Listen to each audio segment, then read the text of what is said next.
အခုမြန်မာနိုင်ငံမှာပိဋကတ်သုံးပုံနဲ့ဘယ်မှမပါတဲ့ပရိမိတ်တဇာလတုတ်တို့နော်ပရိမိတ်တဇာလတုတ်တို့ပါဠိတော်တွေထဲမှာမပါတဲ့ဒီဓာရဏပရိတ်တို့ဆိုတာပရိတ်ကြီး17တုတ်ထဲမှာလည်းမပါဘူးပိဋကတ်သုံးပုံထဲမှာလည်းမပါဘူးအဲ့ဒါတွေမပါတာကိုဒီတကယ်ကို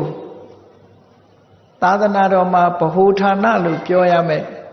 ကဘာအေးကရိုက်ပြီးတော့ဒါတွေကိုထုတ်နေတာတော့တော်တော်အံ့ဩစရာကောင်းတယ်ပေါ့ထေရဝါဒပိဋကတ်ထဲမပါတဲ့စာတွေကိုဘာဖြစ်လို့ဒါထုတ်တယ်လဲဆိုတာစဉ်းစားစရာကြီးပေါ့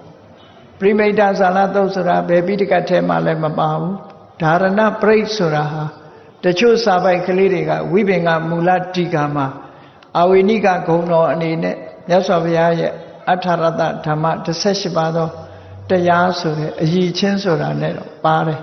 တီကာမှာသွားပြီးတော့ပါတယ်ပေါ့အေးဒါတွေကမဟာယာနကျမ်းစာတွေကလာတယ်ဆိုပါစို့ပါဠိမှာပရိမိတ်တဇာလသုတ်ဆိုအိန္ဒိမိန်ဒိတိန္ဒိရောရုခေမဟာရောရုခေ